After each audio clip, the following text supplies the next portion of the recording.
My name is Emma, I'm 34 years old, and my family uninvited me to my sister's wedding after I paid over $100,000 for it.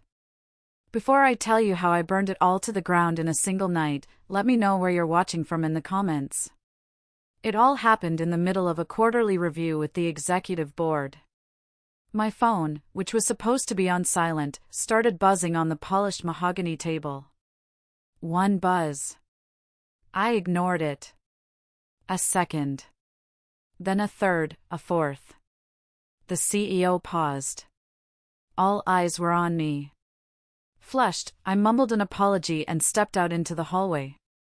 The screen was lit up with texts from my mother. The last one was in all caps. You're not invited. Maya doesn't want you there. My blood ran cold. I read it again. It didn't make sense. I was paying for the venue. I paid for the caterer, the band, the ridiculous 5-tier cake Maya just had to have. I felt a strange, chilling calm wash over me. The kind of calm you feel in the eye of a hurricane. I didn't text back. I opened my email, found the thread with the venue manager, and typed a single, professional sentence. Subject: Cancellation Wedding of Maya. Please cancel all services booked under my name, effective immediately. Thank you. I hit send. One down. Then I walked back into the boardroom, my face a perfect mask of composure, and resumed my presentation. The war had just begun. Driving home that night, my mind was a slideshow of memories. Me at 12, on the phone with a 24-hour plumber while my mom paced in circles, wringing her hands because a pipe had burst. My sister, Maya, was in her room, oblivious, music blasting. Me at 16, sitting at the kitchen table, secretly negotiating a payment plan with the electric company because my dad had forgotten again. Responsibility wasn't a choice for me, it was a reflex. I wore competence like armor. It got me a full scholarship, a summa cum laude degree, and a job offer before I even graduated. Years later, when my tech startup sold, that competence made me a millionaire. And that's when the requests started.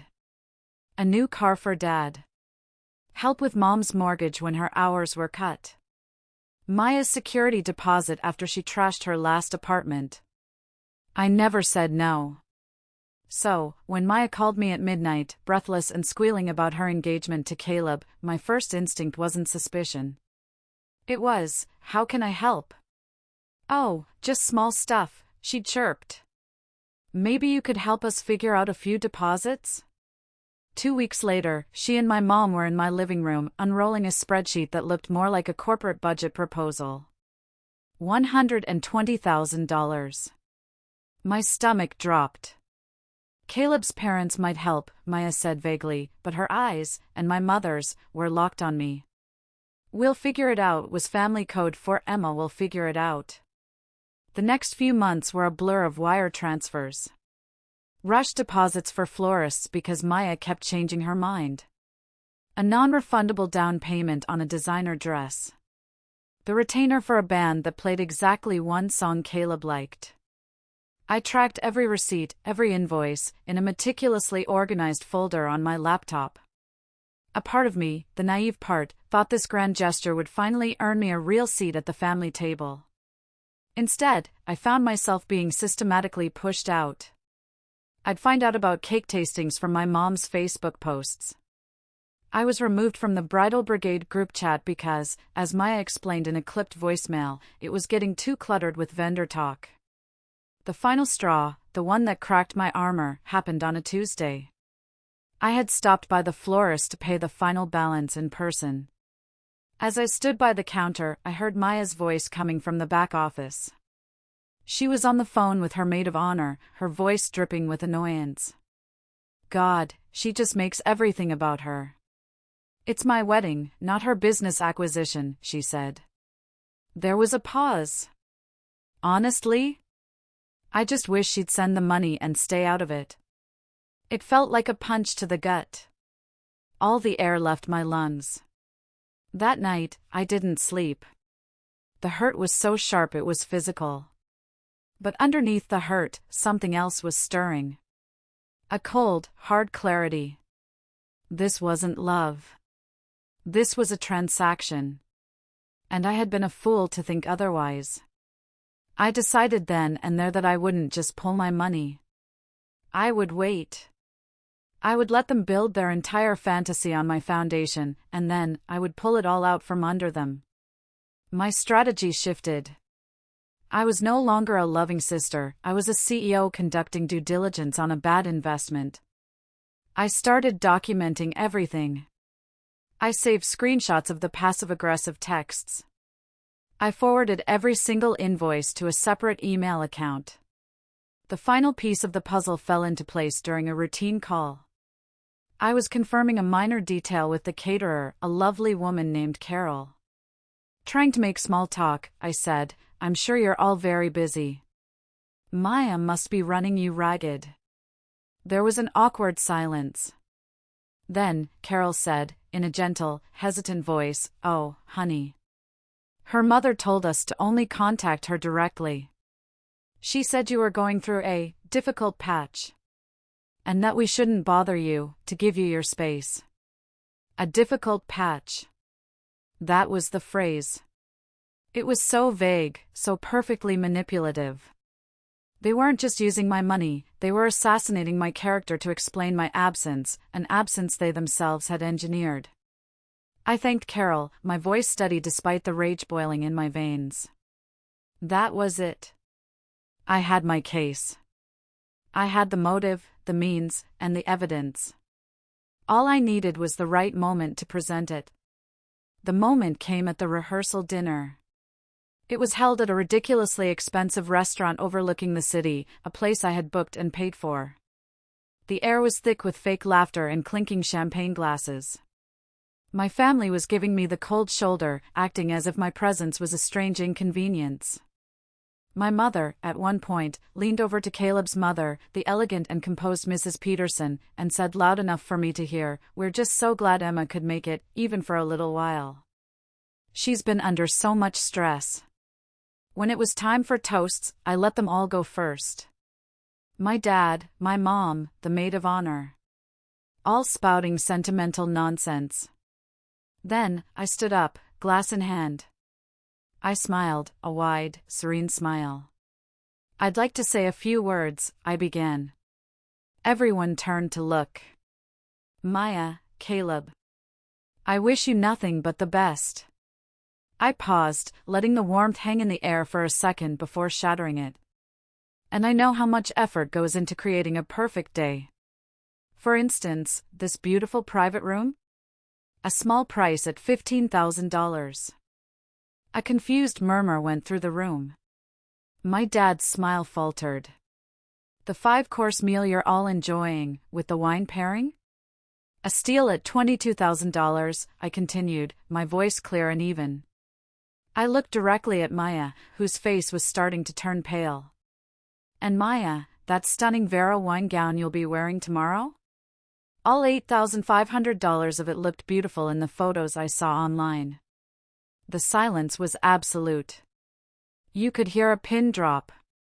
I then turned my full attention to Mrs. Peterson, my expression softening into one of deep, sincere concern. "And I have to say, Mrs. Peterson, thank you for your understanding. I'm just so relieved I was able to recover from that recent and very serious mental instability my family told you about. It's a miracle I'm even lucid enough tonight to pay the final bill. Mental health is just so important, isn't it?" The color drained from my mother's face. Maya looked like she had been slapped. The carefully constructed fantasy world they had built had just imploded, and I was holding the detonator. In the chaos that followed, I quietly placed my napkin on the table and walked towards the exit. My mother and Maya caught up to me at the door, their faces contorted with rage and panic. "How could you do this?" Maya hissed, tears of fury in her eyes. "You ruined everything." I stopped and looked at her. For the first time in my life, I felt no pity, no guilt, no sense of obligation. Just a profound, liberating emptiness. "No, Maya," I said, my voice quiet but firm. I gave you the wedding of your dreams. Every last detail. Consider my absence from your life, starting now, the second gift. We're done. I turned and walked out into the cool night air, leaving them standing in the doorway of the life I had paid for but was no longer welcome in. I didn't look back. A year passed. A year of therapy, of setting boundaries, of learning to untangle my self-worth from my utility to others. I blocked their numbers. I went on a trip to the coast and threw my phone in the ocean. Metaphorically, of course. I just turned it off for a week. It was bliss. Then, one day, I got a letter. A real letter, with a stamp. It was from Maya. Inside was a single card with 5 words written in a shaky hand. Can we please talk? I'm sorry. We met at a neutral coffee shop. She looked smaller. The entitled sparkle in her eye was gone, replaced by a weary exhaustion. She told me everything. The wedding never happened. Caleb's family had been appalled. The shame had forced her to look at herself, really look, for the first time. She was in therapy. She was getting a divorce. It wasn't Caleb's fault, she admitted, staring into her cold coffee. I built my entire identity around what people thought of me, and it was all a house of cards. You just had the guts to be the one to blow it down. It wasn't forgiveness, not yet. But it was a start. It was truth. Today, my life is different. My dinner table is filled with mismatched chairs and friends who don't need anything from me except my company. I mentor young female entrepreneurs, helping them build their dreams on their own terms. Last week, one of them sent me a note. It said, "You taught me that I am not the backup plan. I am the blueprint." For years, I gave my place away at the table and called it love. Now, I know the most valuable table isn't one you're invited to. It's the one you build yourself. Thank you so much for listening to my story. It wasn't easy to share, but I felt it was important. My question for you is, have you ever had to choose between your family and your own self-worth? What did you do?